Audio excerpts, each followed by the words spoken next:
On the surface, Russia-India relations are almost ideal. Officially, the two countries have a common interest in reducing their dependence on the United States and China in matters of regional importance. In reality, however, the Kremlin is using India as a counterbalance to China, which is Moscow's geopolitical rival rather than natural partner. New Delhi, on the other hand, is trying to benefit from its military cooperation with the Kremlin, although some political circles in Russia fear that India might have hidden agendas, especially when it comes to the Russian Far East. I'm your host Kasim, and thanks for joining me for another KJ vid. In this video we will discuss Russian-Indian relations and who's using who. Just before we start, please kindly visit our website kjvids.co.uk and subscribe to one of our plans which will give you unlimited access to our content and the full transcripts of these reports.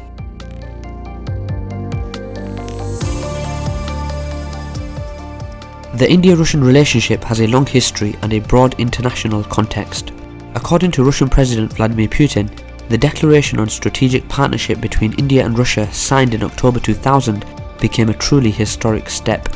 In the past, New Delhi had a solid strategic relation with Moscow during the Cold War, as India had a strong bilateral relationship with the Soviet Union in the spheres of trade, military, security, energy and high-level diplomatic ties. Historically, the Soviet Union was an important supplier of defence equipment to India for several decades, and this role has been inherited by the Russian Federation. Presently, India is the second largest market for the Russian defence industry. At the same time, through the sale of Mi-35 helicopters and engines for JF-17 Thunder, Russia is engaged with India's arch-enemy Pakistan. Moscow and Islamabad even began joint military exercises, much to the dismay of India. Apart from the strategic partnership with India, Russia also has a comprehensive partnership and strategic collaborations with China, which is India's major rival. Such a Russian double-game policy is not new. For years, the Kremlin officials have been claiming they have strategic partnerships with both Armenia and Azerbaijan, although the two countries have very tense relations due to the ongoing conflict in Nagorno-Karabakh, also known as Artsakh. Even though Armenia is part of the Russian-dominated Collective Security Treaty Organization, which should make Yerevan Moscow's ally, on the ground, Russia is supplying weapons to both Armenia and its major opponent Azerbaijan. Naturally, the Kremlin, just like Washington or any other major power, is primarily taking care of its own political interests. When it comes to India, in the past there was a perception in the Russian establishment that New Delhi was growing closer to the United States. On the other hand, Russia itself is constantly trying to improve its relations with the US. Russian President Vladimir Putin has recently claimed that he once raised the possibility of Russia joining NATO with the then US President Bill Clinton, who reportedly said he had no objection. Presently, Russia is making various deals with the US over Syria, Afghanistan, Ukraine and other hot geopolitical spots. India, on the other hand, has concerns about Russia's growing relationships with Pakistan, but especially about the Kremlin's ties with China. India has long regarded China as a threat, as it feels both countries are contesting for supremacy in regions such as South Asia and Southeast Asia and are vying for the same markets worldwide.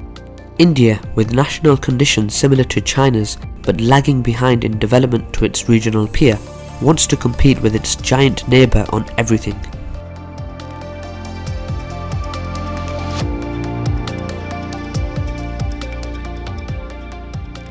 The confused relations between Russia, India, China and the United States were well explained by South China Morning Post's senior analyst Carrie Huang. According to Huang, Beijing is suspicious of Indo-Russian relations, India is anxious about close Russia-China relations, and China and Russia are also concerned about the recent uptick in Indo-US relations. Historically, Indo-Russian relations have been far stronger than Sino-Russian and Sino-Indian relations. Still, according to Hu Ziyong, a research fellow at the Institute of International Relations of the Shanghai Academy of Social Sciences, Russia is seeking to expand its influence in Asia, and working with India it could, to a certain extent, to counter China's influence in Asia. Today, while relations between China and Russia are improving, some analysts believe that Russia and India have drifted apart. Russia has recently agreed to build more than 20 nuclear reactors in India by 2034. The two countries also signed the Memorandum of Understanding on a new Indo-Pacific Sea route, that should extend from the port city of Vladivostok in the Russian Far East to Chennai on the Bay of Bengal in eastern India. According to Who's Young, India is challenging China's influence in the South China Sea with its outreach to regional powers including Russia, with which it has agreed to launch a maritime route that would partly go through the hotly contested waters.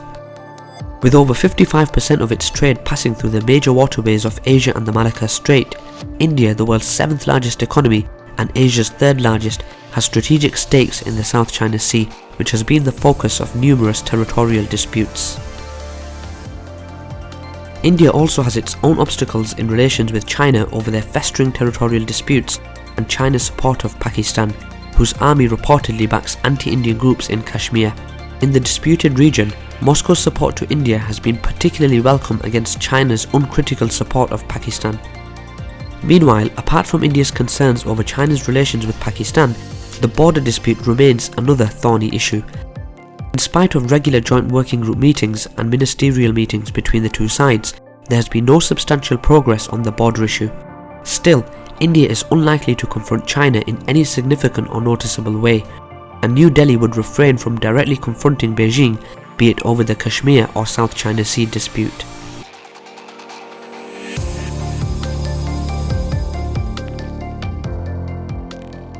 India's Prime Minister Narendra Modi recently announced that New Delhi plans to extend a $1 billion line of credit for the development of the Russian Far East. It was the first case of a developing country lending money to an advanced country in the post-colonial world. The Russian Far East is a federal district distinct from the Siberian Federal District, stretching from Lake Baikal in eastern Serbia to the Pacific Ocean, with an area of 6.2 million square kilometers, or a third of Russia. The region is rich in natural resources such as oil and gas, coal, gold and other metals, fresh water, forests, fish and arable land. For both Russia and India, China is challenging in this area, as well as in the Indo-Pacific region. Some Russian political groups and media fear that in the foreseeable future, Beijing might take control of the Russian Far East as well as Siberia due to China's alleged expansion onto those depopulated areas in Russia. They also fear of a potential Indian presence in the Russian Far East. Indian officials, on the other hand, claim that India can provide a solution to the demographic problem apart from being a partner in investing in energy and other projects in the region. India expresses keen interest in shoring up its energy supplies from the Russian Far East. However, Artyom Lukin, Deputy Director for Research at the Far Eastern Federal University's School of Regional and International Studies, thinks that foreign investors, including Indians, are not flocking to the Russian Far East for two primary reasons. First, Western sanctions impose a sufficiently high cost to deter many investors.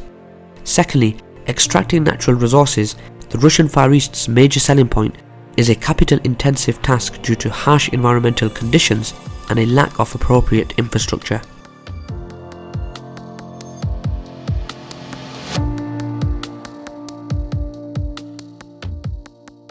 Last year, the trade turnover between Russia and India was $11 billion.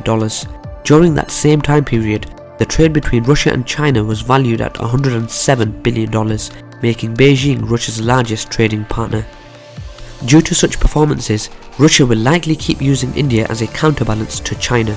Officially, India and Russia will keep sharing a similar worldview, which arguably in reality does not fully exist.